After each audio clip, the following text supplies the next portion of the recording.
Canada Post has been bargaining in complete bad faith the entire time. They've got government in their pocket currently to be able to just enforce things that we believe to be unbelievable. Well, fortunately, in Canada, we have the Charter of Rights, which constitutionalizes collective bargaining and the right to strike. What could be more important than the input of the thousands of workers who are on the streets delivering the mail? They weren't invited to the party. The fact that it's a gigantic wedge in the union, the fact that it's a union-busting technique, the fact that I believe it to be unconstitutional, the fact that it's only been bargaining in bad faith, never once in good faith, alone are reasons enough that I would never, agree to something like this. Collective bargaining has stood the test of time.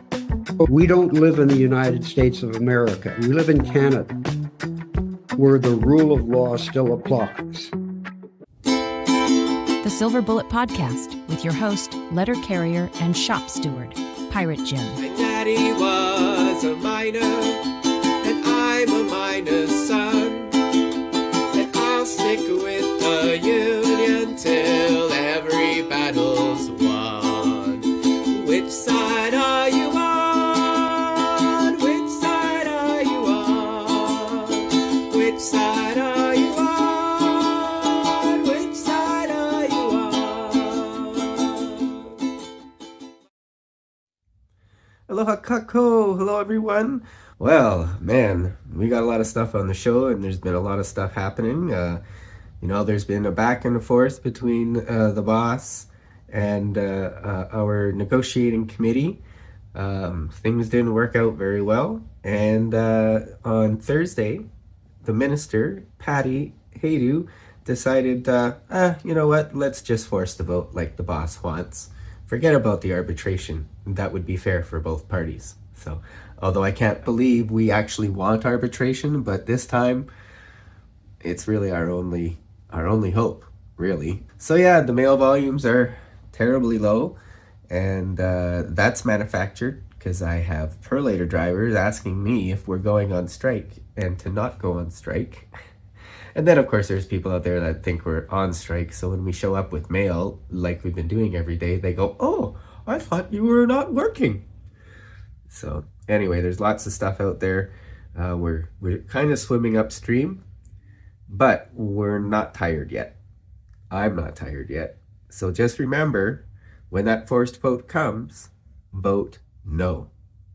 All right? So let's talk about some updates on where we are with all this negotiating and the vote with our brother James Ball. Hey folks, it's a beautiful day. The Minister of Jobs and Families let out another turd today. She's been lying to us, obviously. She told us just a few days ago that she wanted us to negotiate and work on conditions for binding arbitration, and Canada Post said no. It's important to remember that she represents the 100% shareholder of Canada Post, so she can tell them what to do. So anyway, this morning, the Minister of Jobs and Families released on her X account that she is going to force the CIRB to hold a vote on this contract offer. The same contract offer Canada Post has had for almost the last 600 days. And they have made no movement on it. The union had made movement in the past, but doesn't matter there. So the question is, what happens now? A lot of it is unknown to me. The CIRB will run the vote. What does that look like? I don't know. Are they going to have to disclose the contract to you? I don't know. How will the vote be held? Where would it be held? How much time will there be to hold the vote? I don't know. It's out of my hands. It's out of the union's hands. It belongs to the CIRB. One of the questions I'm getting a lot is, what happens if we vote no? We come back right here. We're in the same position we're in, where we have strike notice and lockout notice has been given, and we're still negotiating. So a no vote means we continue to negotiate, and all the processes are attached to that. A yes vote means that we accept that we're preparing for privatization. We accept that we are going to cut hundreds of jobs. We accept that we're going to be closing all of the CUPW run post offices across Canada so that they can privatize that as well. We can basically accept that we're going to throw away all the gains we've made over the last 60 years in this union and move on from there. right? So my recommendation is, as it always has been, which is a no vote, because like somebody keeps posting, every vote matters except for the vote we took authorizing our negotiators to negotiate for us. That one apparently doesn't matter. So keep your chin up. There's going to be details coming. Just hang on.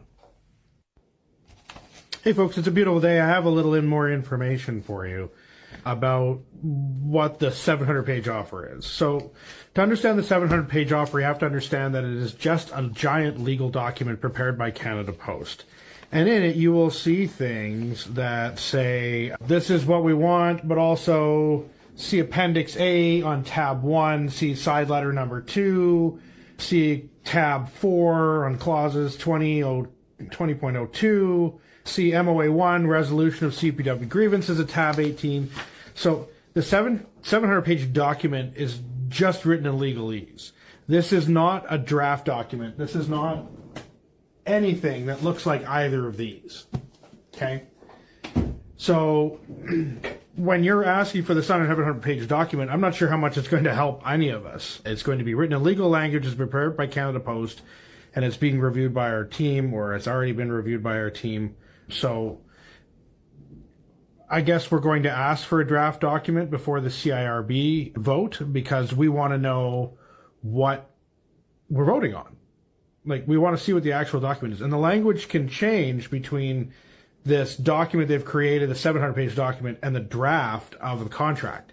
And some of the things that are included in there are basically saying things like, if we give you these 13 personal days rather than the 17 given to us by or the 10 given to us by the federal government and the 7 we already have, that we're also signing away our rights to grieve that. So we need to see the draft document of what we're doing. And other things like the STDP situation says that it's all based on whether it's approved by an external board, not about whether we agree to it or not. And a lot of the stuff in the document is padding, stuff that's already given to us by the labor code, such as leave for people with family violence, leave for indigenous purposes, stuff like that are already included. I'm hoping to just provide you with the clarity that I'm getting on that. So just know the 700-page document is not something that is going to be particularly helpful for you or me. What we want is a draft copy of the collective agreement. What is it we're actually voting for? So I hope you can hang on to that. We're going to demand that, and we'll see where we go. All right? Have a great day. Keep your chin up. Hey folks, it's a beautiful day. So as you all know, we are being ordered by the government, or the government is ordering the CIRB to create a vote for us to vote for Canada Post's final offer. What does that mean? That means it's out of our hands. It belongs to the CIRB. When are we going to vote? I don't know that information yet. How are we going to vote? I don't know that information yet. I don't know if it's going to be in person, online, through the mail. I have no idea. What I can tell you is that our board is meeting with the CIRB to demand a couple of things. One, they want a draft copy written of the collective agreement, because we need to know what we're voting on. And that's just a simple fact. The documents that Canada Post has made available to you, that I'm not going to make available to you currently, through me anyway, you can go stumble onto Canada Post website and find it yourself, are not necessarily entirely contractual language. So where do we go from here? I'm waiting, and I'm talking to people and trying to make people feel a certain amount of ease. I have some significant concerns, though. Regardless of what the contract offer is, I think it's really important for people to understand that we're voting not just on a contract offer, but for the future of the post office.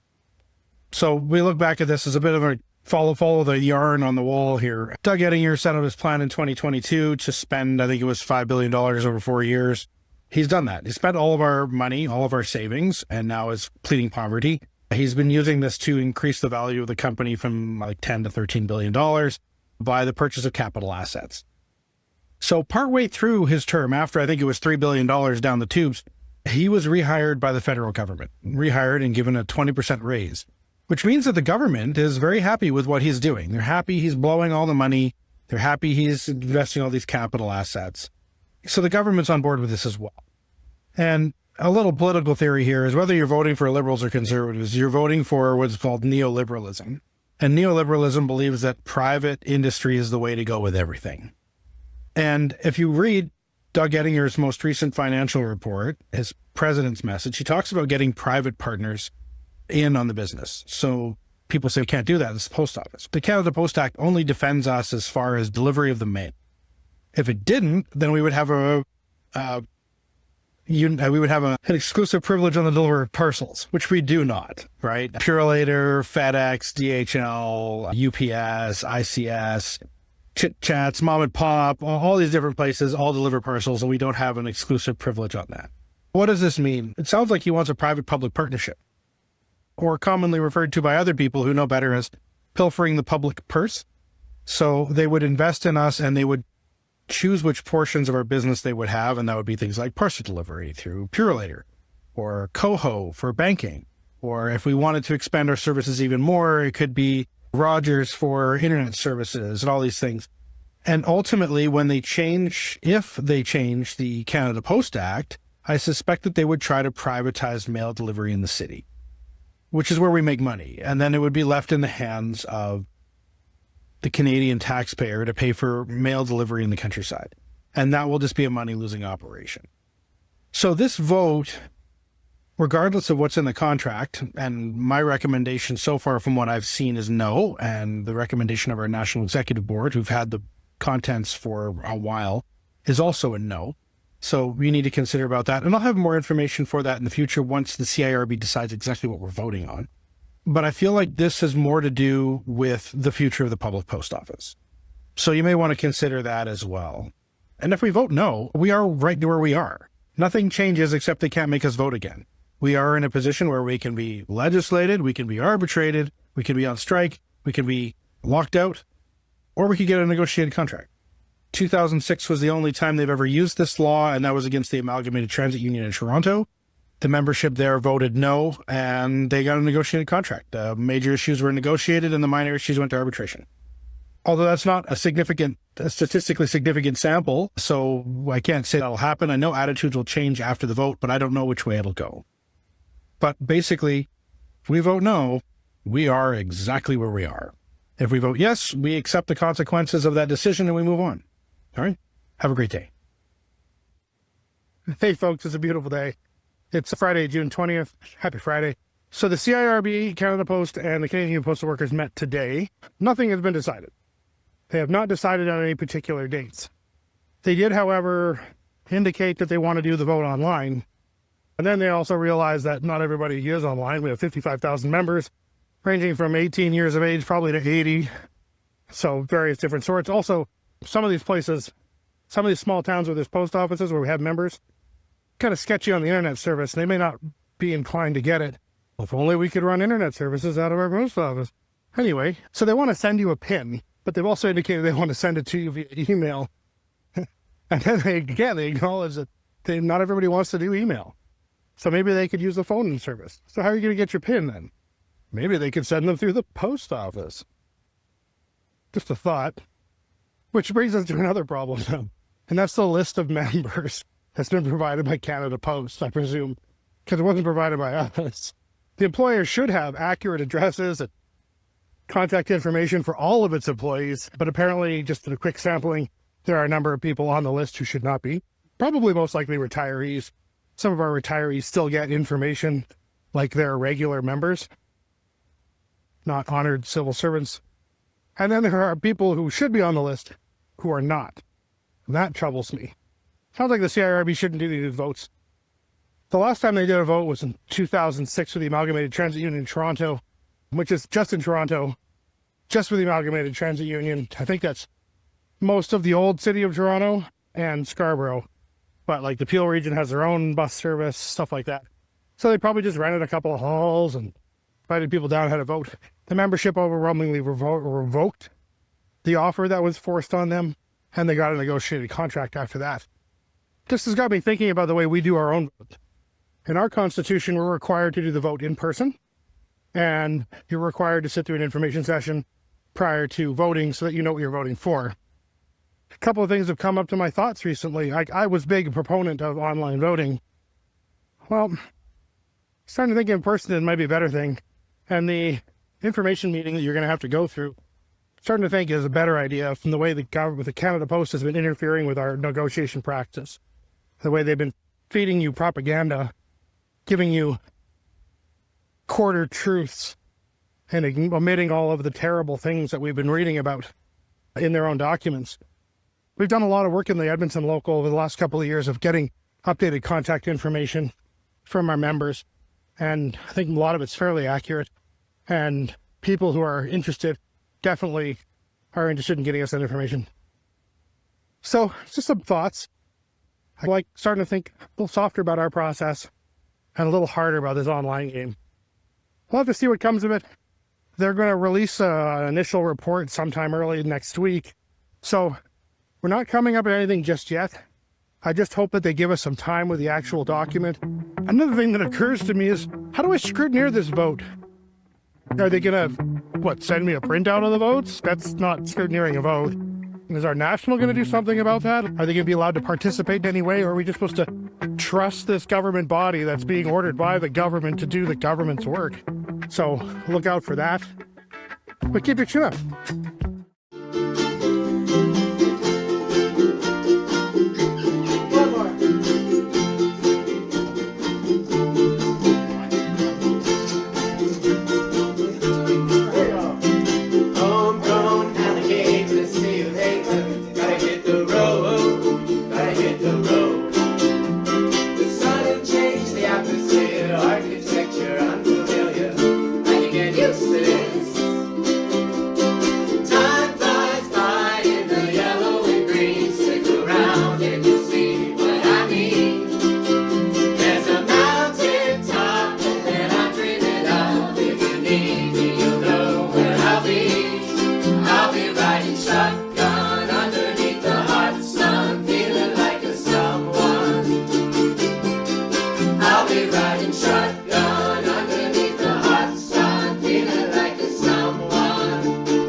We're here again with Brahm for this episode of our podcast.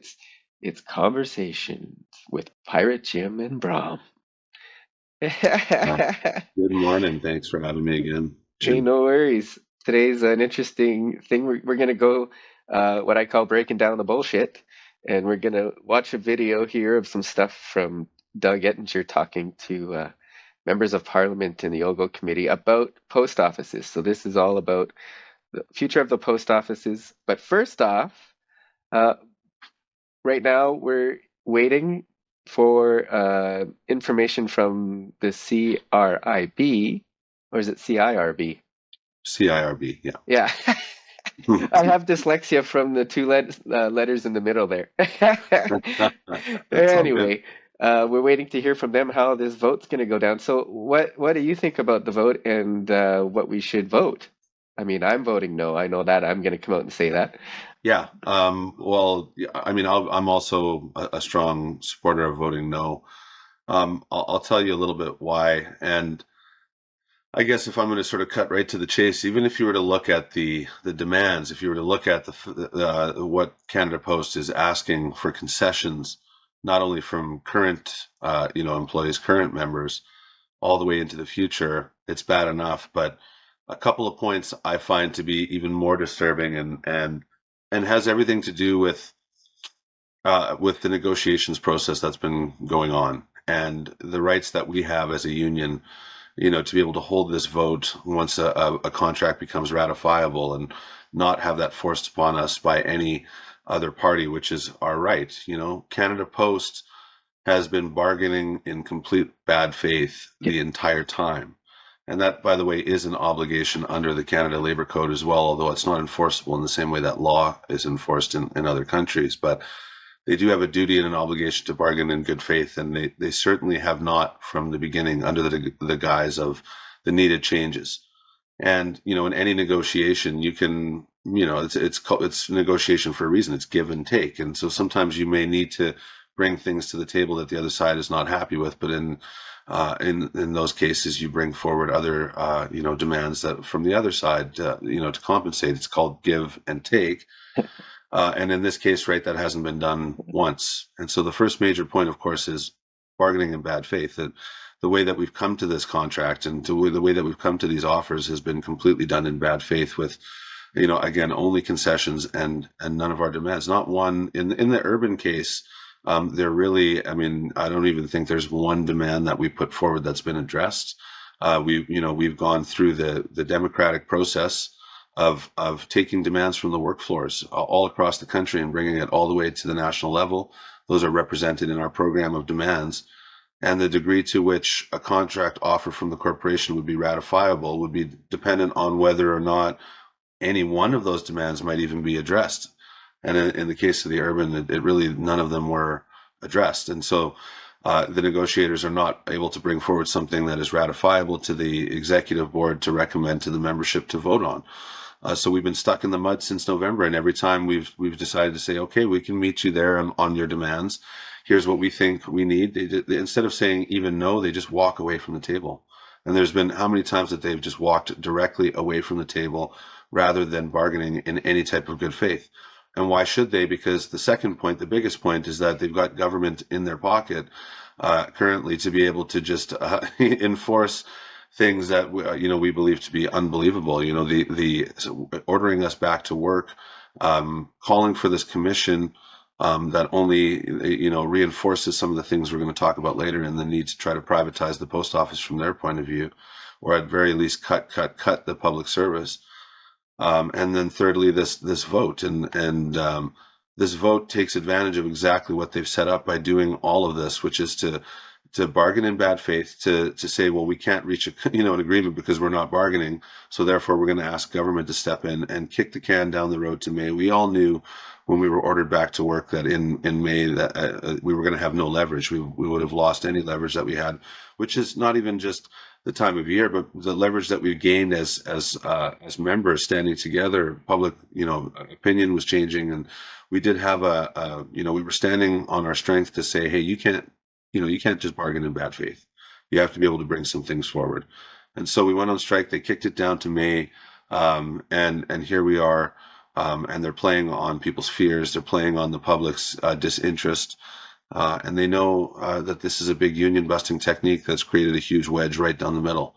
So the fact that it's a gigantic wedge in the union, the fact that it's a union busting technique, the fact that I believe it to be unconstitutional, the fact that it's only been bargaining in bad faith, never once in good faith, alone are reasons enough that I would never, agree to something like this. This vote should have been done only by the union to say, hey, we've got a ratifiable contract, just to prove and show that there have been negotiations done. But since that hasn't happened, since government intervened, and since they're using it just to break the union, um, not even to mention the terrible concessions in the contract themselves, there's many reasons to say no to this, in my opinion.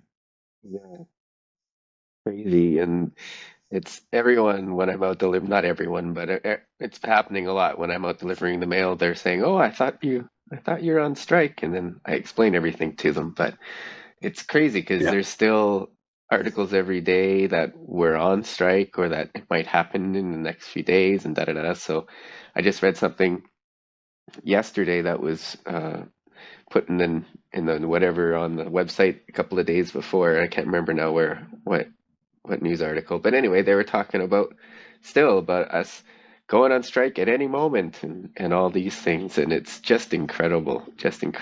But Yeah, yeah, that's part of what's been played out, right? That's part of what that instead of, negotiating and bargaining, they've been focusing so much on trying to, make us seem like we were the ones who are doing this. And, they use the media and their the deep pockets to make sure that narrative is out there, and you could instead spend time on negotiating properly and yeah, working with the union instead.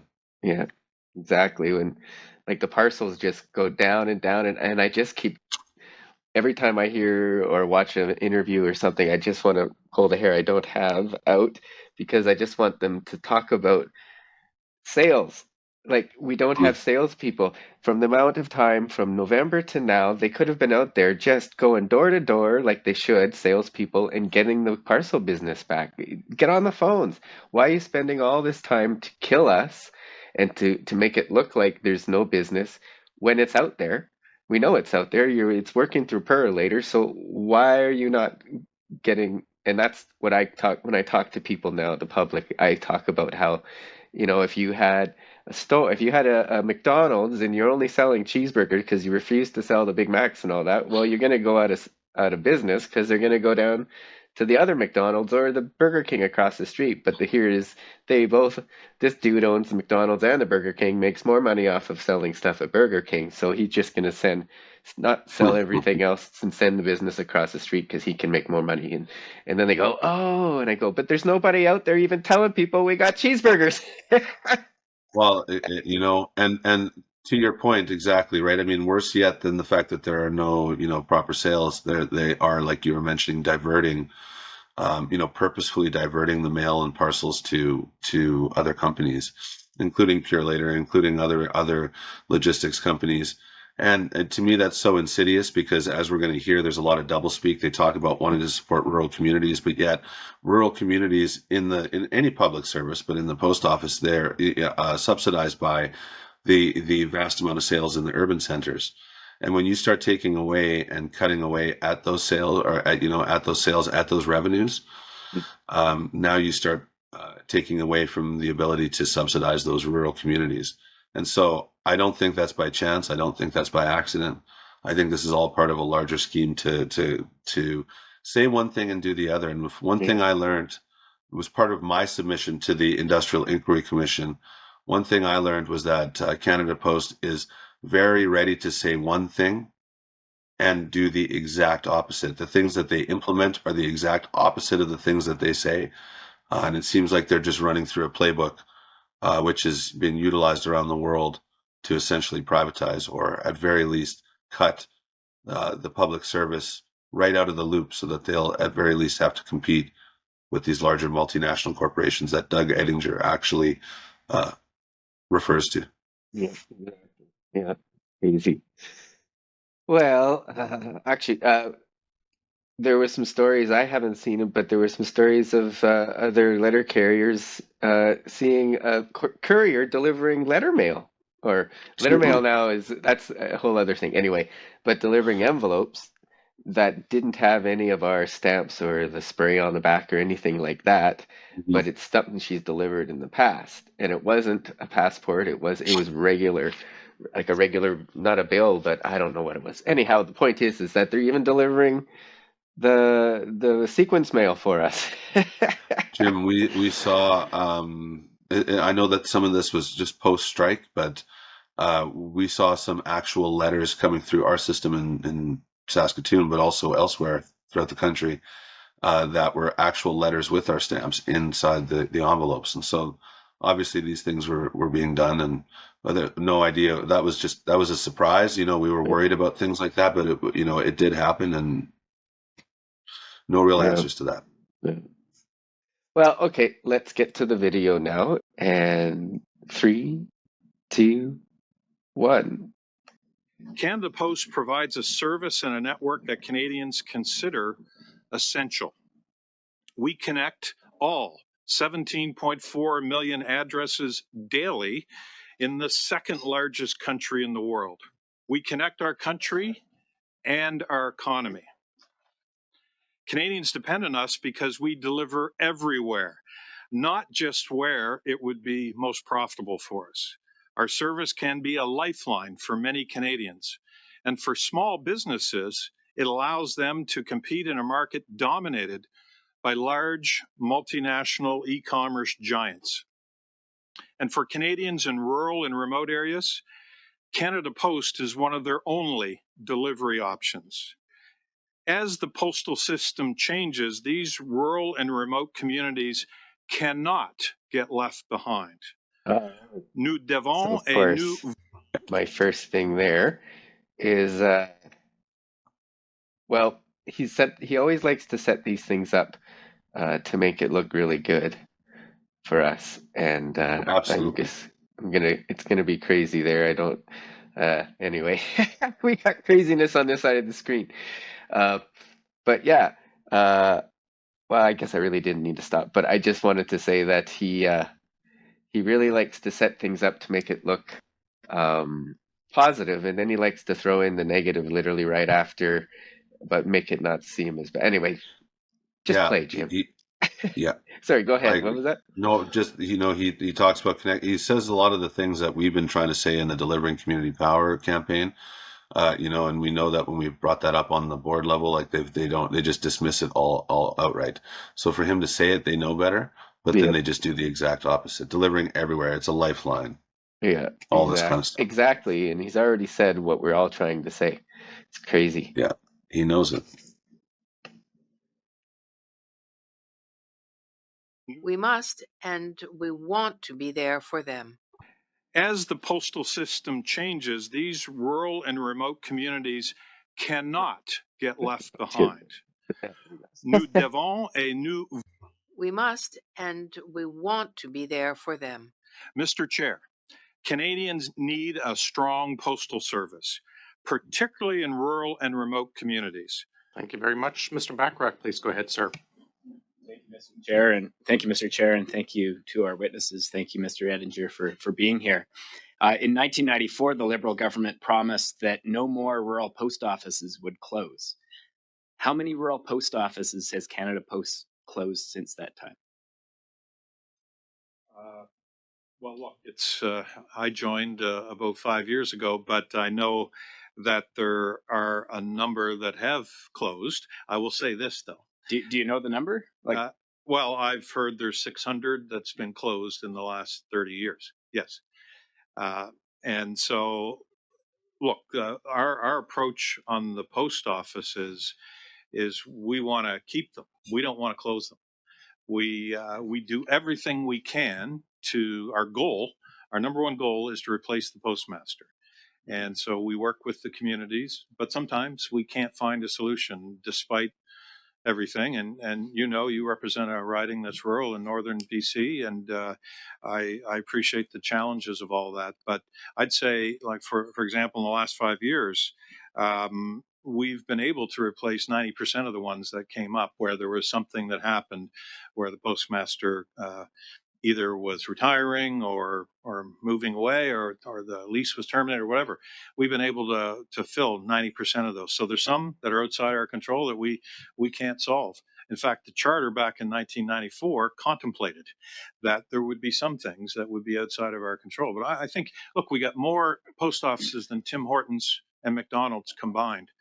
But we're losing them all the time. We lost 33 last year. We lost 25 in 2022. Yes. Now, I've been involved in working with your team to try to get post offices reestablished, and your team on the ground does good work. But the starting wage for a rural postmaster is $18.44 an hour. Mm-hmm. The rent that you pay, the stipend, which covers rent, it covers snow removal, it covers insurance, all of these things, $1,357 a year. Is the fact that Canada Post offers such poor compensation to rural postmasters part of the problem when it comes to recruiting and replacing postmasters? Is that what's driving this disturbing trend of rural post offices closing? Yeah, well, thank you for that question. It's an important question. Again, we want to remain in rural and remote Canada. We do not want it to be left behind. So it's our goal to replace every single one of them. Oh, so there was a few things in there. So, well, for one, Taylor there, poor guy, lost his seat. And actually both MPs that are NDP that are in there, they both lost their seat, and they were the only ones that were really fighting for us. But anyhow, that's a different point. He really hit him there about,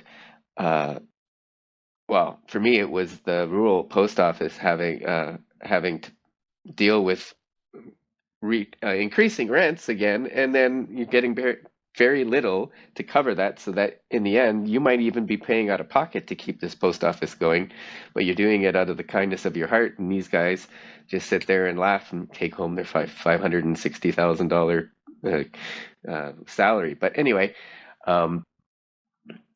yeah, do you like the postmaster thing? What exactly is a postmaster?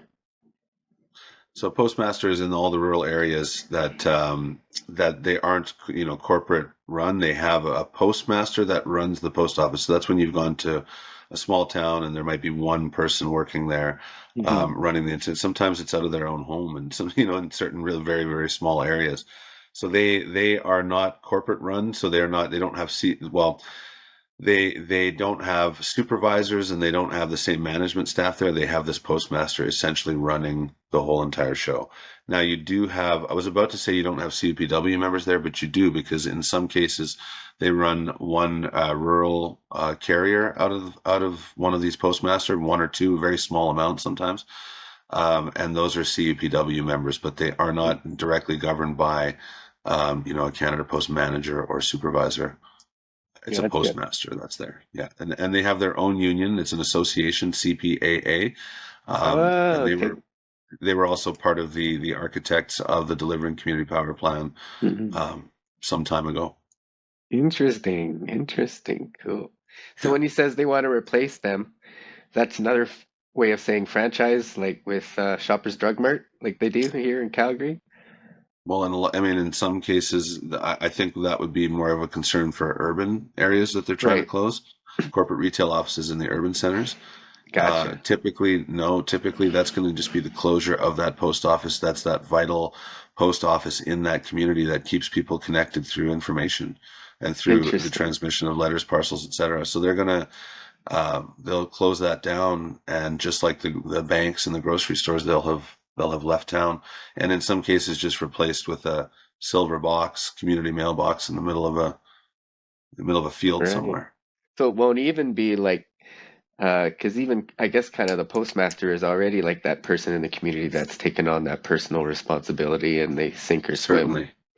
Certainly, and of course you hear the double speak from him again there with this idea that you really want to be there, but sometimes it's their fault for retiring, or sometimes it's their fault for not being able to, or not wanting to do that. And that's where kudos to Taylor for mentioning, is it maybe the fact that these people would have to pay out of pocket? Is it maybe the fact that the compensation is far too little for these postmasters? Because in a lot of cases, I believe it really, really is. Oh, I don't know if you can hear it. I think there's a big helicopter going over our head from Kananaskis with some sort of leader. It's not Trump. He left. He got out of here. Oh, leaders flying overhead. Yeah, it's pretty cool. The last few days, we'll look up and we'll see these. Well, when Trump was here, it was like they were only practicing at this point. They had just like, I don't know, 6 helicopters on either side with the double things, and Wow. going and flying in formation. And Wow. he wasn't even here. He didn't get here till Saturday night or Sunday night at 9, and then he was here for almost, like, I wouldn't even say 48 hours. It was maybe 30 hours, and he was at my wife and I chat that maybe he was in the corner and going, "No one wants to talk to me. I'm gonna go home. They don't like me. I'm gonna go where they want me, which is bombing Iran. I think they want me to over there to talk about that." Anyhow, let's get back to the video. Oh man. So yeah, the double speak is definitely, oh no, we don't want to do that, but we're gonna get rid of this, and But it's their fault. just never ends with these guys. Not our fault, right? And not No. Canada Post's fault, according to them. Yeah, exactly. All right, here we go. Okay. But yeah, we shared the salary ranges and so on, and you've it goes as high as 30, depending on the size of the community and the volumes and so on. But it's worked. It's worked, and I'm not saying it's perfect, and at some point maybe. But it's not working, because we're seeing post offices closed every single year, and part of the reason they're closing is because Canada Post is not recognizing the importance of those roles with a compensation package that is able to recruit people in rural communities. Yeah. I don't know many people in rural communities in northern BC that are willing to work for $18.44 an hour. These are federal employees that are handling the mail. Yes. Like, how is it possible that and where do you get market rent for $1,357 a year? You know what's happening? Those rural postmasters are taking those jobs because they know how vital the post office is to their communities. And the information we have is that they're paying out of pocket to keep your post offices open. Like, they shouldn't have to have a bake sale to deliver federal services in rural communities across Canada. This is on your watch. How are you allowing this to happen? I appreciate that. It's a good point. Again, it's worked over time. I think we've been pretty darn successful in replacing them. The world has changed. Canada's changed in the last 30 years. What are we now? 40 million people versus 25 million. It's hard to keep to get and attract and retain people in rural areas. I think we all know that. It's unfortunate, and oftentimes we're the last building standing. So we really want to stay there. We're not trying to get out of it. I'd like to see, One of the ways you can attract and retain people is by paying them more than minimum wage. Well, I would offer that. This challenge, it's been going on for a long time. We've lost 600 post offices since 1994. Every year, the minister sends the person in your role a letter of expectation. Has a minister ever expressed concern about the loss of rural post offices in a letter of expectation? Specifically expressed concern? I believe it's been mentioned. I can't, don't have them all top of mind, but I believe in the mandate letters it's been talked about in terms of rural post offices. Absolutely, and it's important to me, so it didn't bother me that it was in there. I support it. By the way, this is all in negotiations right now with the Postmasters Union, the CPAA. So I really can't be inappropriate for me to talk any further about it, because those discussions are active as we're. I won't change the screen, but I find that he does this later on too, where he'll get to a certain extent in his answer where he knows he's going to get caught. So then he goes, "Oh well, just so you know, we are in discussions with blah blah blah blah blah." And it's, from what I remember hearing, it's these guys that don't want anyone talking about everything other than them. That's half the problem with us, is that all the membership wants more information, and they've made it so we can't share everything with our NDP can't share it with us. Yet they go out and do everything and post everything, and then they come and turn around when they're talking to the politicians by saying that oh, it's in negotiations, we can't talk about it. So convenient. Convenient to pick and choose when they say that. Absolutely. Yeah. All right. We're concerned about this, so we're not, as I said, we want to fill these positions. So the post office in Dease Lake in northern BC, very small community, was closed. Canada Post contracted out the services, and the band is now having to subsidize the operation of the post office to the tune of about $30,000 per year. They want to give that service back to Canada Post. They want Canada Post to reopen the Canada Post post office in that community. Are you willing to do that? Well, again, I'll just say that this service is very important to us. Rural, remote, northern. We're sending today 300 charter airplanes into the north every week to service the remote and rural post offices. We're so proud of that, but I can tell you we're probably losing money on every bit of that. But it's the right thing to do, the right thing for Canadians, and we're proud to do it. Thank you very much. We're committed. Can you explain the rural definition? So this the moratorium is that they just can't shut down the post offices, right? They will no longer, close post offices. The moratorium, they've stopped the closure of rural post offices. And they were supposed to have had that full moratorium, but as we heard, they closed 600. Right. Yeah. I was just like, that was confusing. My question is how it fits with the mandate of Canada Post to deliver to every single place every single day. And I'm trying to figure out how those two work together. It's the group mailboxes that are their solution to those closures. Right. They service them out of a more centralized area, and they send them out there, but they send them out to a box and they leave it, and these people no longer have services.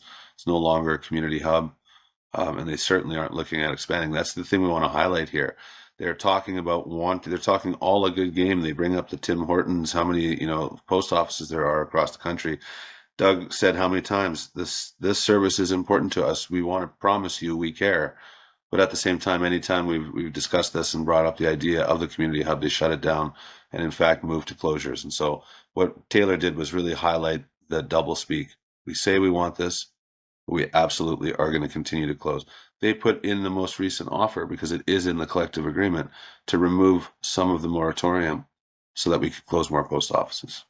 So yeah, double speak. Yep. All right. And the moratorium, should it be updated? I mean, obviously that's the biggest challenge that's facing in the urban centers. We're okay. I mean, we have a lot of competition, but you have a lot of concentrated population to make it worth your while. Yeah.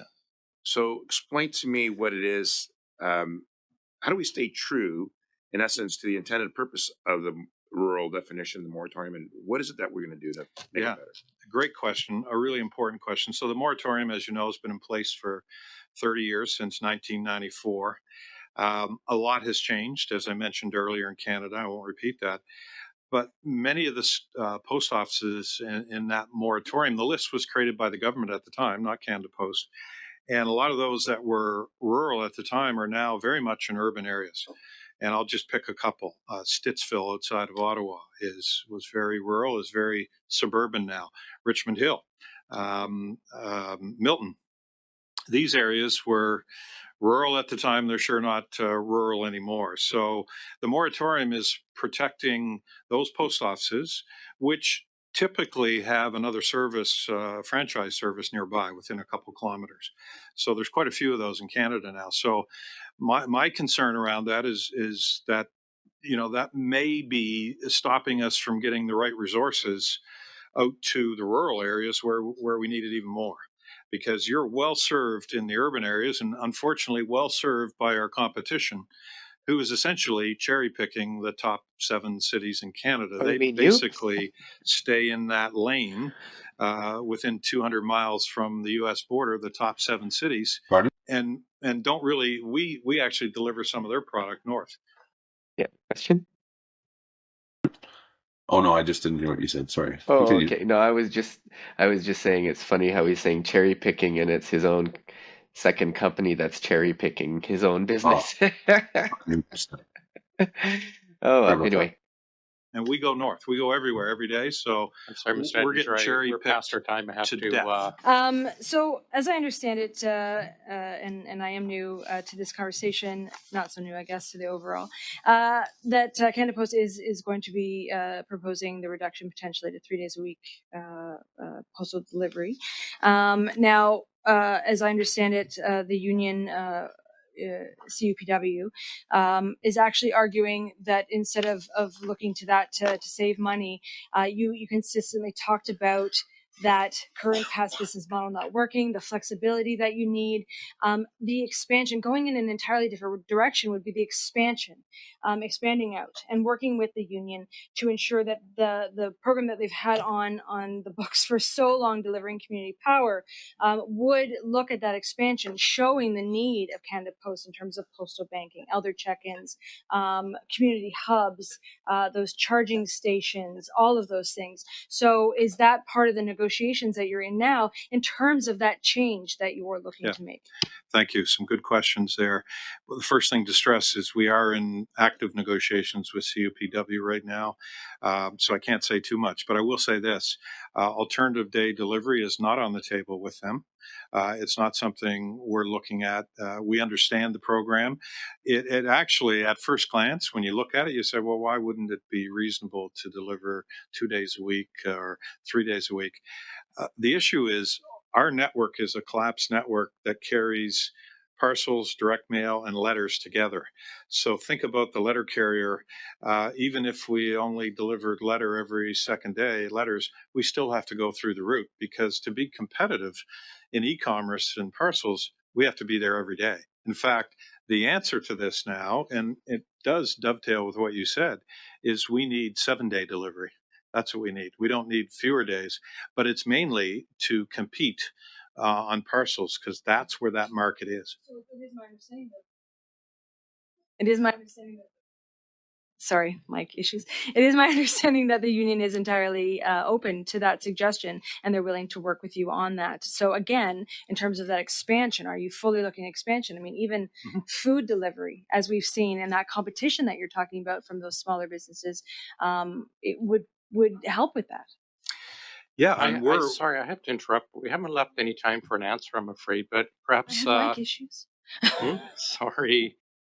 I'm just going to go back. So yeah, that was Lindsay. When I first saw that, I was so impressed, because she had her homework done and all that. There we go. Had her homework done and asked all the right questions, especially about the community hubs. And like when he says, "Oh, we're negotiating that," well, what exactly, when it comes, what is he talking about? Because they weren't negotiating. This was May 29th, and like we could have had something negotiated right there and then.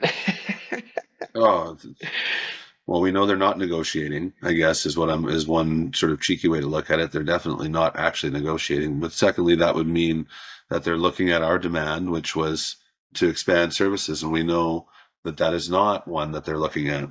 And it's been one that's delivering community power has been going on for about 10 years. I also was impressed with Lindsay, thinking this was perfect. This is we talked about it just a little bit earlier here on the show. This is something that we can do, to bring not only services back to the community, but they can also bring some of the losses back from that they're projecting all the time. It's really a win-win-win, especially because what we're doing is we're saving the public service, and we're saving what it is that Doug is alluding to, but not staying true to when he double speaks, is the fact that we are in every single community. The fact that, we have this ability to be that community hub, to reconnect people again and actually keep them in their homes longer. So whether that's, not having to drive 50 kilometers away any longer to access your banking because there's postal banking, or being able to bring people together to have electric vehicles to be able to charge their vehicles as they're driving through the country and get banking done and other services met. And she even mentioned grocery delivery. Yeah, I mean, we used to have the Food North delivery, and it is something that really connects the North. But just in general, in the small communities, many have lost their grocery stores as well. Yeah. So these are the things we can do. Was that also, that was something that was ready to go, right? Like there was some other grocery, like I thought it was like the grocery delivery similar to like the Sobeys trucks we see driving around delivering food. Was that something that we were talking about? There was, there used to be a Food North program, and I don't want to comment too much into that because, again, I don't have a whole lot of experience in how that was rolled out. But I do know that is something that has been declining, something that we can utilize. Something like delivering community power has been, it's not one of the official pillars on the website, but it's certainly something that there has been discussion of, because delivering community power isn't static to just the things that have been proposed, which are things that work elsewhere in the world. There's space for new ideas. And again, it's about reconnecting people to their communities where they might be able to stay home in their homes longer and not have to leave their communities, sometimes permanently, to have their services met, and how convenient to them to just not only to say that we're in bargaining, to shut down the conversation, to show that they aren't talking about it, Yeah. but also the conservative chair to shut it down and say we have no time. Yeah, it's probably it's like, true, but oh man, that would annoy me. Of course. of course. All right. So set this up. This is now the hearing, the first day, and I thought that when I first saw it, I thought Canada Post had the whole first day to talk, and then we had the whole second day, but it wasn't. It was the morning and then the afternoon. So part that got me, and the more I watch it, I guess I was a little emotional, I think, when I first saw it, but it sure seems like Kaplan let Canada Post talk and talk and talk, and he kind of interrupted a few times and asked a few questions and then backed off. But when he started asking us questions, Jan Simpson kind of wrapped up what she was saying, but didn't get to explain who was going to speak next and all that, where he got in there with the questions and said, is this okay? But anyway, you'll see he starts grilling us, and I just find it totally unacceptable how he spoke to us versus them. And he totally has contempt in almost everything he says and talks down to us. Anyway, I just wanted to set it up so that this is what we got going, and this is just in January. Canada is also a member of the Universal Postal Union, which commits the country to providing affordable, reliable postal services across the country. This universal service is about more than mail. It's about keeping communities connected. We know the post office faces challenges like inflation, letter mail is declining, parcel shipping is more competitive in some areas, and some competitors that are appearing are not covered by federal law, and others are not complying with minimum standards. CUPW strongly believes these challenges can be answered without undermining the public nature of Canada Post. A Crown corporation should not compare itself to gig economy carriers like Amazon and its subcontractors, who actually use Canada Post for last mile delivery in many rural and remote areas. In short term, CUPW wants to work with Canada Post to increase revenue in ways that don't harm workers or compromise service to the public. Over the next few years, the union's goal are to expand services, reduce precarious work, and make sure Canada Post remains self-sufficient. But our vision goes far beyond survival. We envision a post office that stays public and accessible. A post office that remains affordable and reliable, connecting even the most remote communities with the rest of the country. Meets modern needs. One that adapts to the growing demands for parcel delivery, including same-day delivery. Supports rural and remote communities. One that ensures good services and plays an active role in improving food delivery, food security, and reconciliation for Indigenous communities. This includes services in the denser urban areas to subsidize the cost of more expensive remote areas. Without services in the cities, the cost of servicing only remote areas would aggravate Canada Post's problem. Diversify services. Like many postal systems around the world, Canada Post can do more than mail and parcels. It could offer financial services, support the underbanked, and even provide services in communities abandoned by traditional banks. Act as a community hub. Imagine post offices becoming spaces where people can access government services, attend farmers markets, charge electrical vehicles, and even support local businesses and pop-up shops. And most importantly, we see a post office that continues to provide good paying, stable jobs with benefits, pension, and safe working conditions. Jobs that reflect Canada's diversity and strength of our own communities. Would this be a convenient time for me to ask some questions? Sure, it would be. Okay. So I carefully read your brief and I appreciate it, and I appreciated the précis of it which you just provided. And I understand your overriding conception that Canada Post is a public service And then you provide a long list of potential initiatives that could be pursued by Canada Post to help it achieve sustainability in the future. And I know, because it's in their brief, that they agree with you that Canada Post must become parcel centric. That seems to be one area of agreement between the parties. But I'm not so sure that they agree about your other initiatives. And I've gone through your brief carefully, obviously, and I'm just going to list a couple of them because they're clearly not core letter mail. They're not even core junk mail, and they're clearly not core parcel initiatives. But they include, and I may have missed one or two, they include increasing postage rates, I guess beyond the increase that came into effect a week ago, turning postal stations into financial centers, providing banking and insurance services, life insurance, credit cards, home insurance, reintroducing the food mail program, establishing community hubs where citizens can access farmers markets and go to have their cars, with their electric cars recharged, having letter carriers provide check-in services for seniors and people with disabilities. You call it a seniors check. Contracting in work. Everyone who followed your labor dispute knows that was one of your proposals in the recent collective bargaining round. So, do you notice how his tone in his voice is getting more like this? And how come this, where he was very nice at first, and then all of a sudden, and you do this, and you provide this with nothing like this. Did you notice that part? Presenting it, it's very clear he thinks that what they're proposing, what CUPW is proposing, is irresponsible and Yeah. misrepresents what delivering community power is about by stating things like home insurance, life insurance, and went into very much detail about things I've never heard discussed. But anyway. Interesting. Yeah, like that was my first thing. This is where I start feeling his attitude towards us coming in. 100%. All right. Making Canada Post a leader in the fight against climate change, using Canada Post to improve its relationship, the government's relationship, and others' relationship with Indigenous people, greening the Canada Post fleet. Maybe there's some others, but those were the main ones set out in your brief. And that was a long wind up to my question. And I'm a bit sorry, but the question's now coming.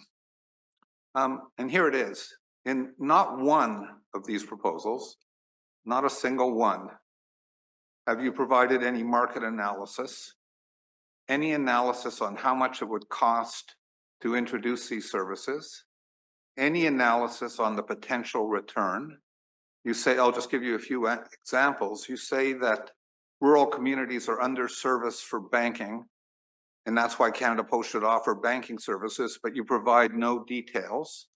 You say that Canada Post should start offering insurance policies and credit cards, but you've not provided any information about how it would go about doing that, how people would be trained, whether it would actually result in a profit and not a loss after the capital expenditures, how it would work.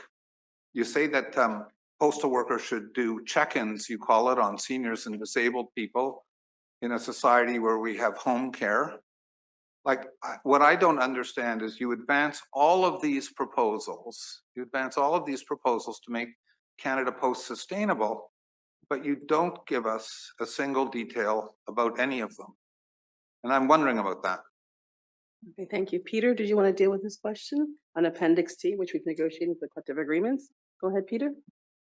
Chair, no problem. Peter Denley. I've been with Canada Post for a very long time. I'm a national director in Central Region. Yes, I sat on Appendix T as the Service Expansion, Innovation, and Change Committee. It was negotiated decades ago. It's been part of the collective agreement. It's a mechanism by which the union and the employer sit down with an independent advisor, and we look at ways and means for Canada Post to engage and enter into alternative services.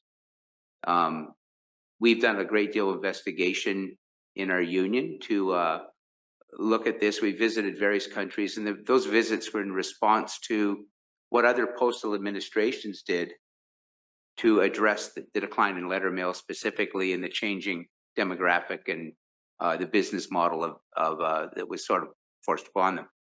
But the fact is that a lot of these things that you're talking about, Mr. Kaplan, were used by other postal administrations. So we accept the fact that, you know, every postal administration and country has unique needs and unique, you know, realities. But the fact is, there's a $6 million budget by which we can conduct pilot projects to see if ideas will work.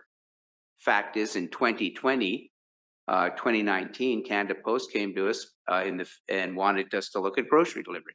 We did a pilot project in Appendix D and discovered we could deliver groceries after business hours at a profitable basis. And we made the point, we did a pilot project.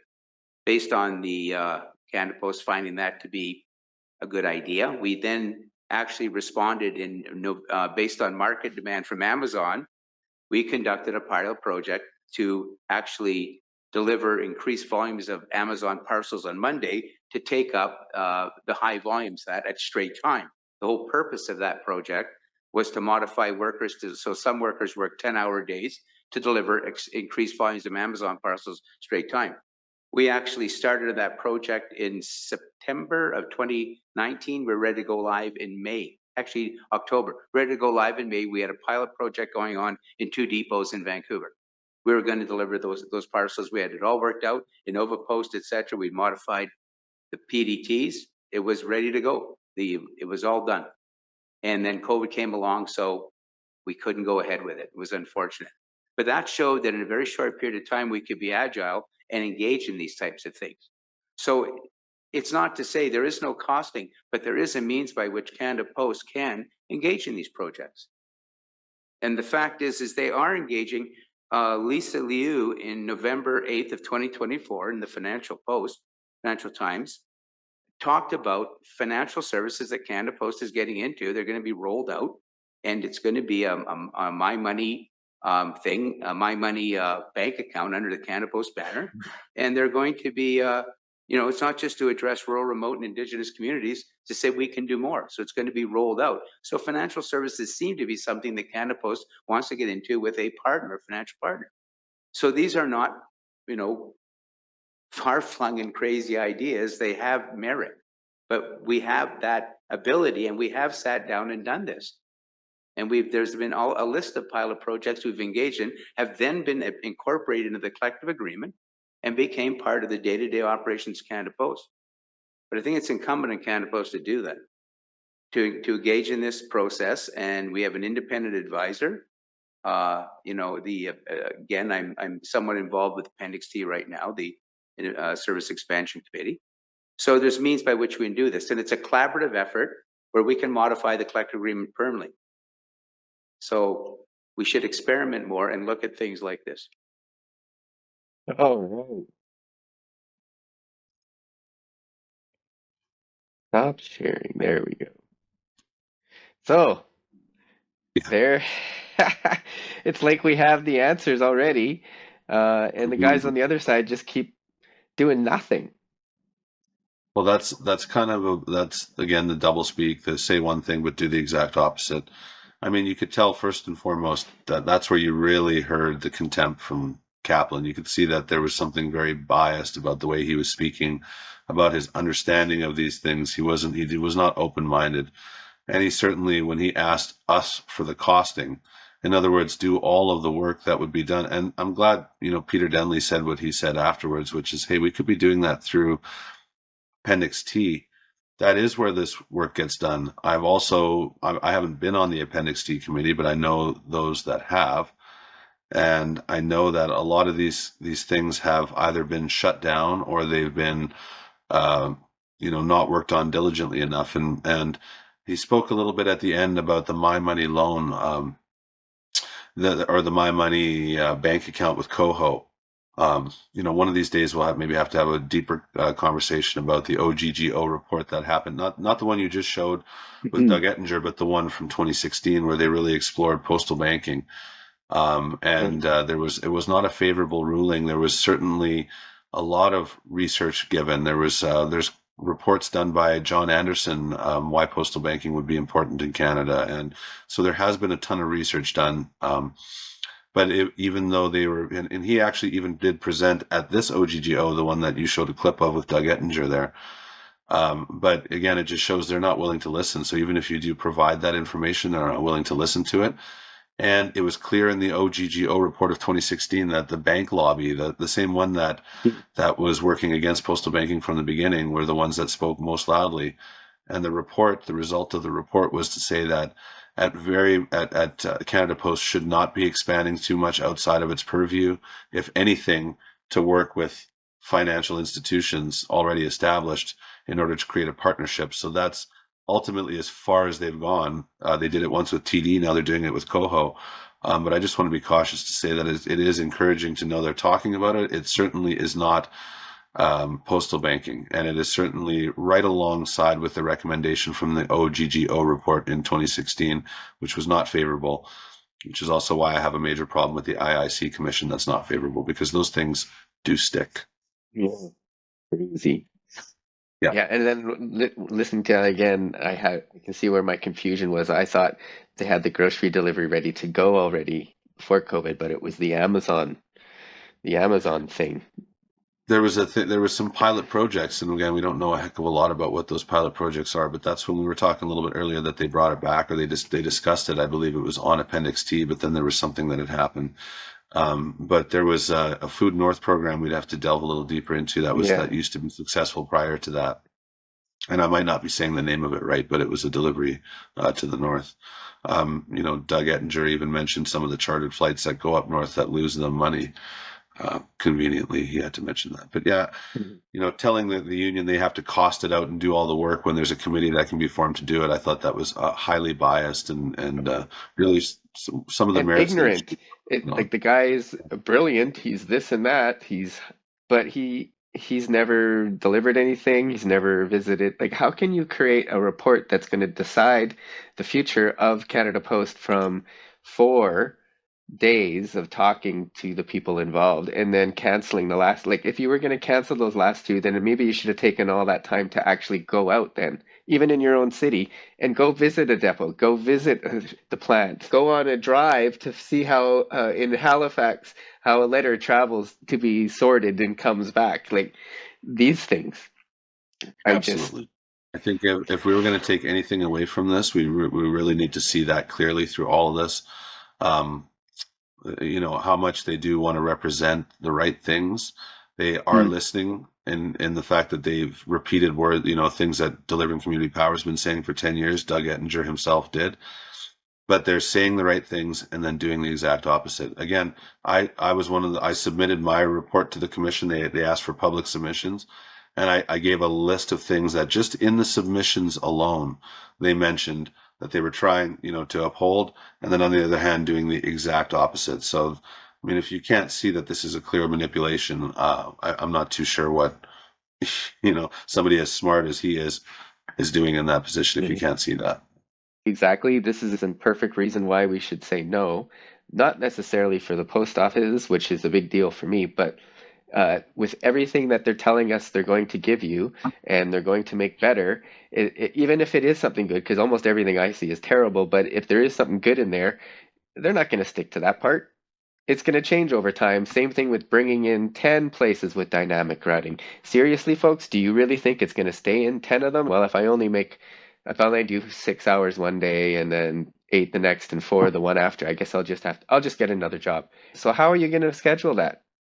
You're going to say, oh, can I come in now? I'm done work earlier, so can I come in early, or can I come in today? Like, the other business isn't going to deal with it. And in the code of conduct, it says you can't get another job unless you talk to your team leader first. And then you can get in trouble for breaking the code of conduct, right? And that's something nobody knows. But anyway, thanks for joining us again. And oh, absolutely. Thanks for having me. I really appreciate the time to chat. Obviously, we're opponents of vote no. That's also why the Hands Off My Post Office campaign has to go strong as well, because this contract will be the blueprint for the cuts that we're going to see, and why the public needs to say hands off my post office. Yeah. So we haven't even gotten to the cuts of jobs, which is another thing I say to them. We haven't even gotten there. Are you going to be the lucky one who's not the 5,000? Right. Yeah. Right. Anyway. Yeah, exactly. Cliffhanger. Yeah, exactly. Well, we'll see you soon in a few days, and have a great whatever day today is. Yeah. There you go. All right. Thanks, Jim. I'm gonna hit that stop. Bye. Bye. Breaking down the BS. Hope you enjoyed that. So what we're going to be doing next is, after the full day of that hearing, that commission hearing on the first day, just before they finished up our lawyer, our constitutional lawyer, which I cannot pronounce his name properly, so I'm not even going to go there. I believe Jan Simpson introduced him. But before that, I wanted to go over what Kaplan put in his commission report that just came out after all of that. He's commenting on stuff in our demands that we've been bargaining, and so he's throwing in his opinion, which is basically saying nothing. What are we paying this guy for? Anyway, the moratoriums. D10.1, closure of rural post offices. So this is what, I haven't read this yet, so this is news for me too. Cancellation of the moratorium on the closure of rural post offices was also necessary. A blanket moratorium that was oblivious to current demographic and census data was inappropriate in Canada Post's view. Moreover, there were more effective ways to conveniently serve Canadians other than traditional post offices. For example, by providing access to Canadians where they worked, lived, and shopped. Canada Post acknowledged the importance of its post office network to Canadians across the country, especially to those living in rural and remote regions. But the moratorium significantly contributed to its current financial unsustainability. Wow. Approximately 30% of post offices in areas deemed rural in 1994 were now classified as urban, according to Statistics Canada data. The moratorium precluded the conversion of post offices to franchise outlets, which were managed by retail partners, often pharmacies, with better hours and convenient locations. So we're talking a Shoppers Drug Mart. Okay then. That says nothing. So he doesn't suggest taking them off, does he? Cancellate was also necessary.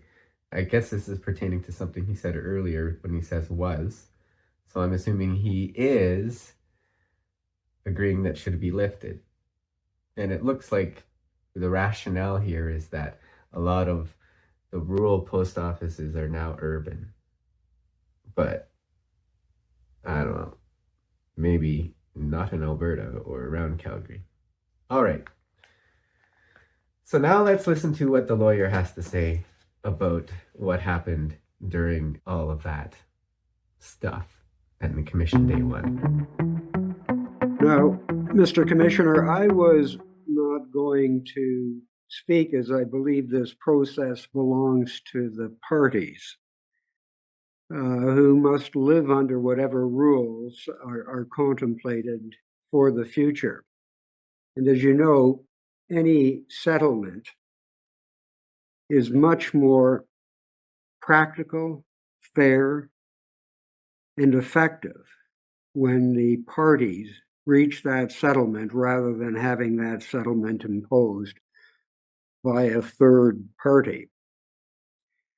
However, listening to the Canada Post representatives today gave rise to a number of comments which must be made from a legal perspective. Mr. Ettinger said that 1981, the year, of course, the post office became a crown corporation, he said that it's a different world than it is today. And we certainly agree and recognize that the delivery of letter mail is no longer the main focus of Canada Post, even though that delivery is to be across the country. The major focus today appears to be parcels.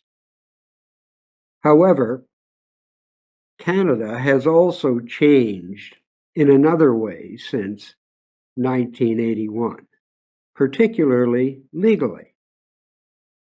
Because the year after 1981, we had the enactment of the Canadian Charter of Rights and Freedoms, which over the years now protects the right to bargain collectively and the right to strike.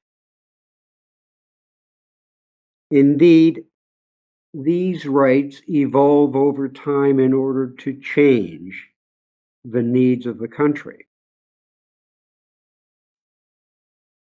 And as of today, as I say, Section 2D, and there could be other provisions that will be in play, but certainly Section 2D, which protects the right to freedom of association, protects the rights to bargain and the right to strike.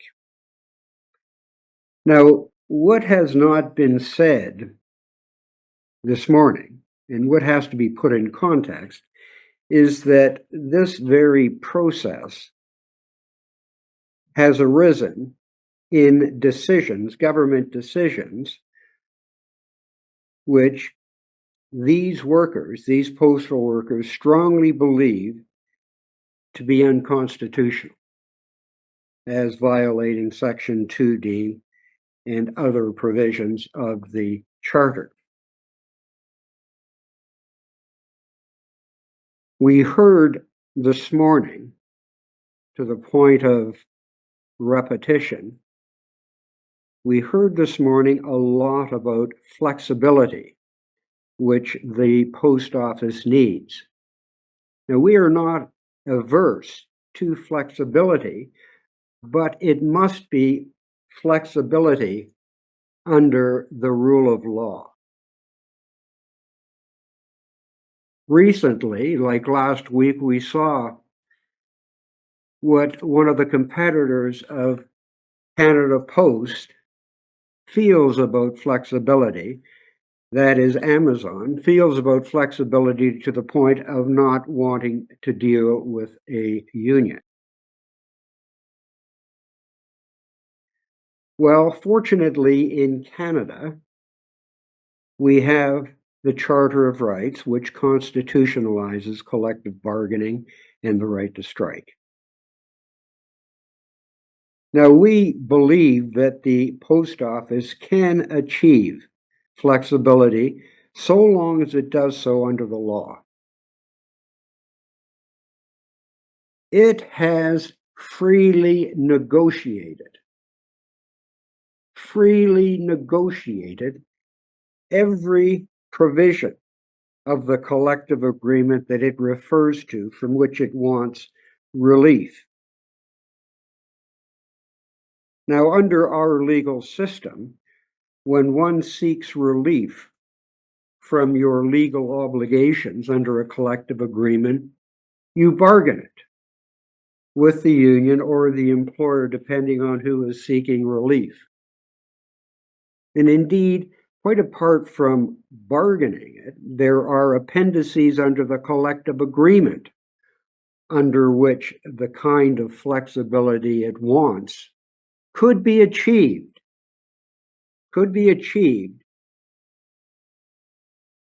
if it had the intent to comply with the collective bargaining model under which we live.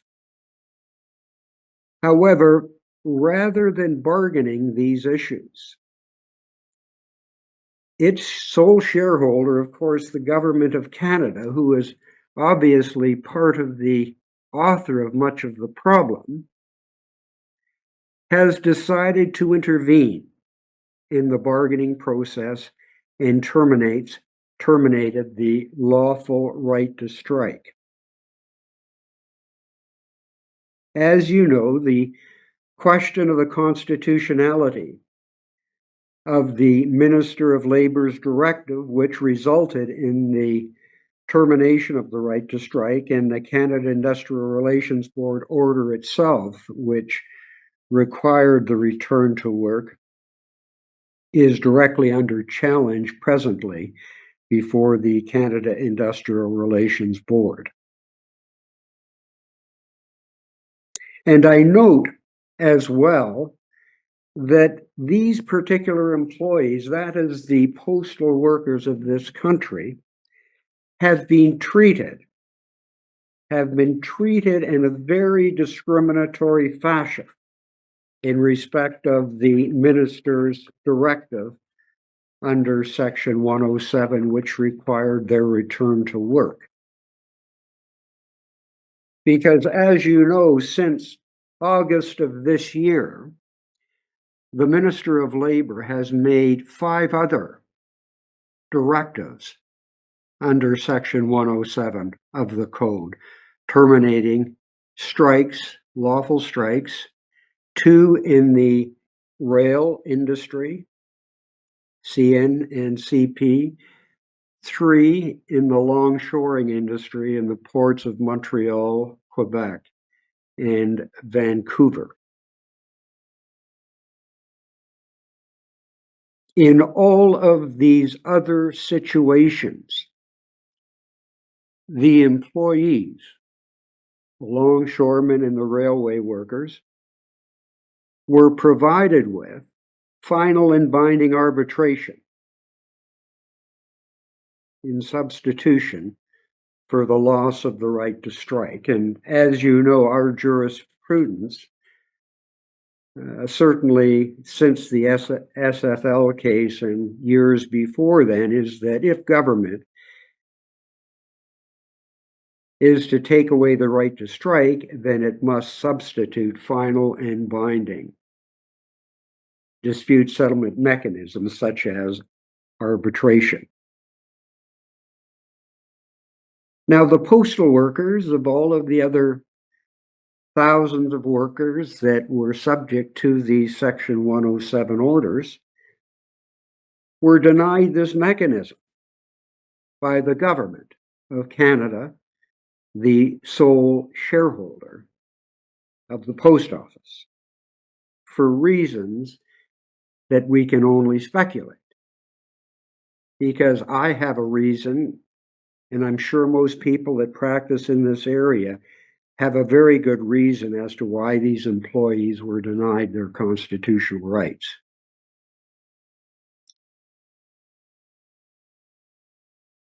Now, in place of this, and we say this with respect, the Minister of Labor appointed you under Section 108 as the Industrial Inquiry Commissioner, and you have been asked to solve the problems of the post office by recommending amendments to the collective agreement which the parties freely negotiated over the last several years, going back to 1967. And this is another example. This is another example of government interference in this collective bargaining relationship, because one of the parties relies upon government intervention and as a result of that does not bargain. And we submit, and we will provide you with information, despite the fact that we believe that the manners in which the government acted in this case is unconstitutional. But we have to be frank, and that is the process that we have here is not very fair from the advantage of the workers. And the reason for that is the advantage of the resources that the post office has, and in fact, the workers are funding it through their tax dollars, all of the materials that they've prepared, as well as the monopoly of information that they have. But once again, we will provide you with the information that we can in this period of time, even though the workers are challenging the process under the Charter of Rights. Now, in closing, I observe that Mr. Ettinger, the president of the corporation, said that he wants, and I'm using his own words, he wants a more open and honest discussion with government and the union? Well, unfortunately, in terms of openness and honesty of discussion, the union was not invited to the dialogue between the government, the sole shareholder, and the post office when they were looking at least since 2023.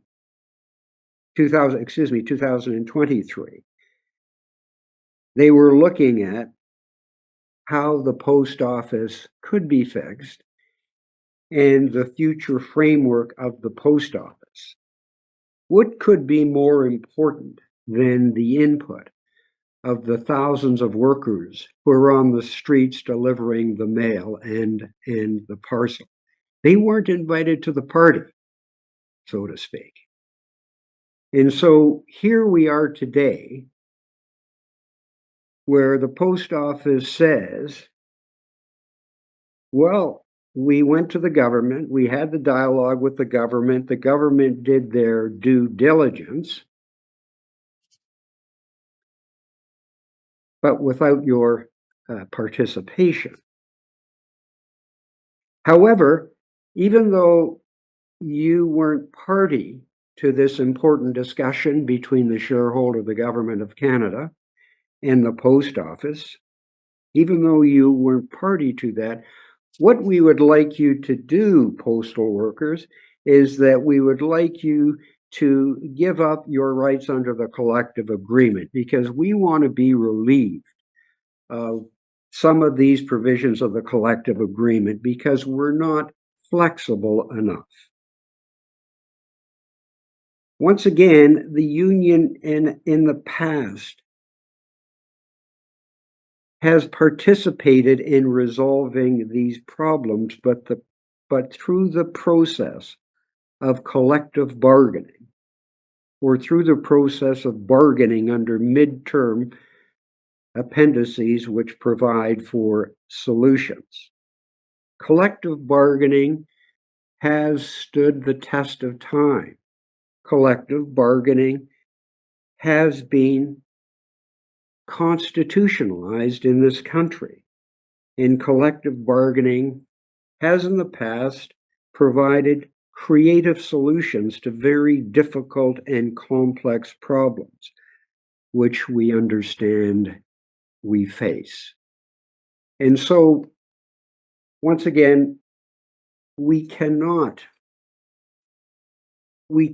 surrender to the God of flexibility. We don't live in the United States of America. We live in Canada, where the rule of law still applies. And yes, we're up for flexibility, but it's flexibility under the law. That would conclude the comments I would make. As I said, Mr. Commissioner, I thought it was important to put some kind of legal context to the submissions we heard this morning, and I thank you. Thank you, Mr. Capeluzzo. I appreciate you coming today, and I certainly understand the existence of the constitutional challenge before the CIRB, the government's decision directing the CRIB to end the strike, and eventually we'll get the judgment of the labor board, and more likely than not the courts as that judgment is reviewed. But none of that is in my terms of reference, as you know, because you referred to them in your comments.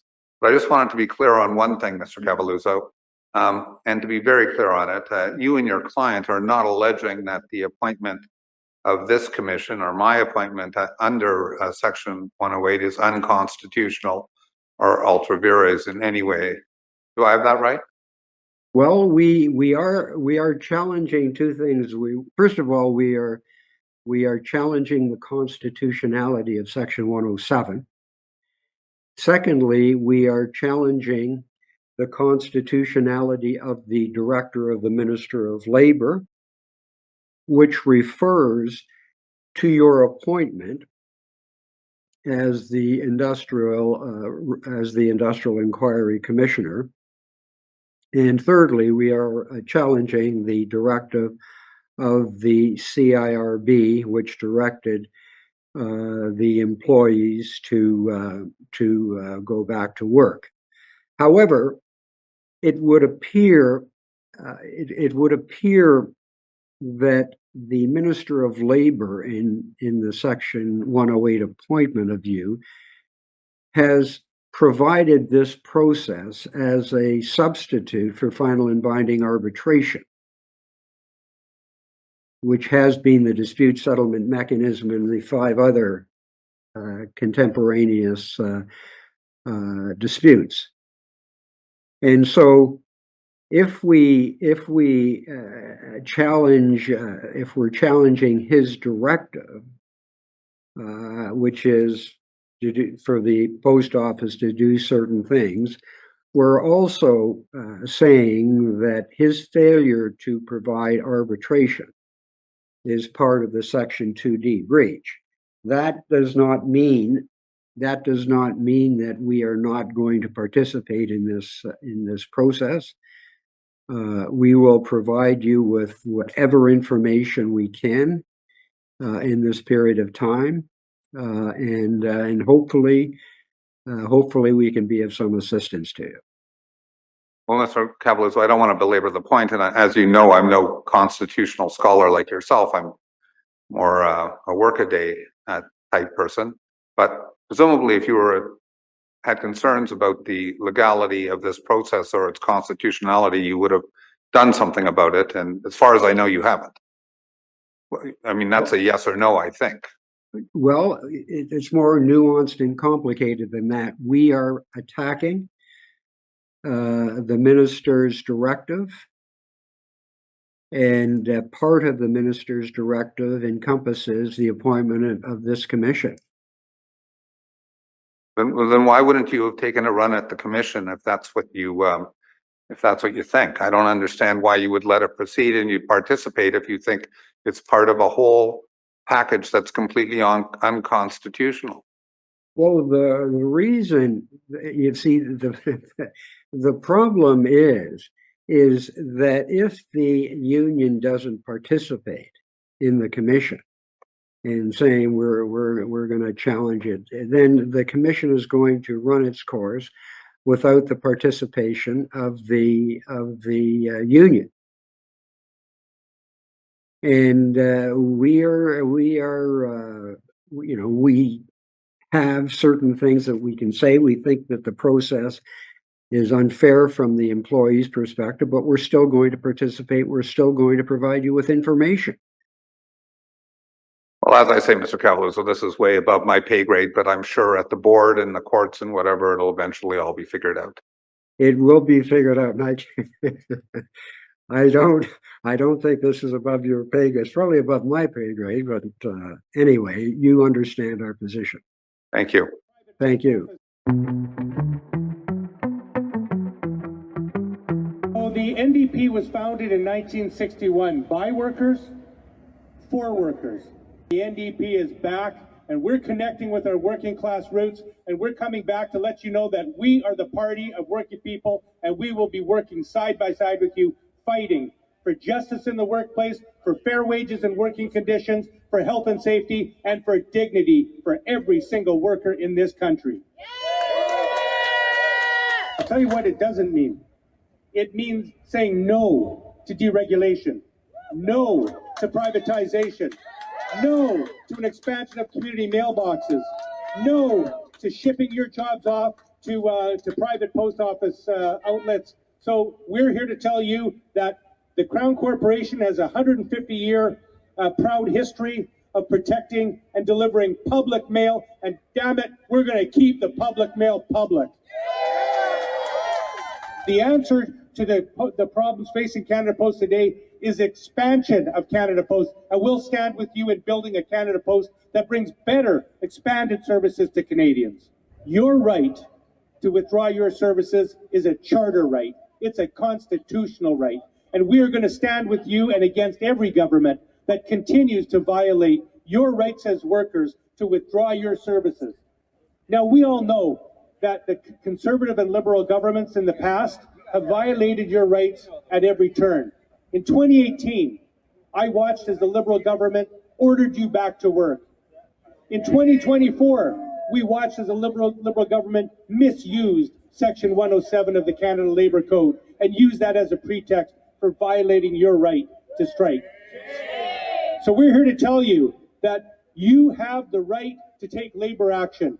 This is a fundamental right in a democratic society.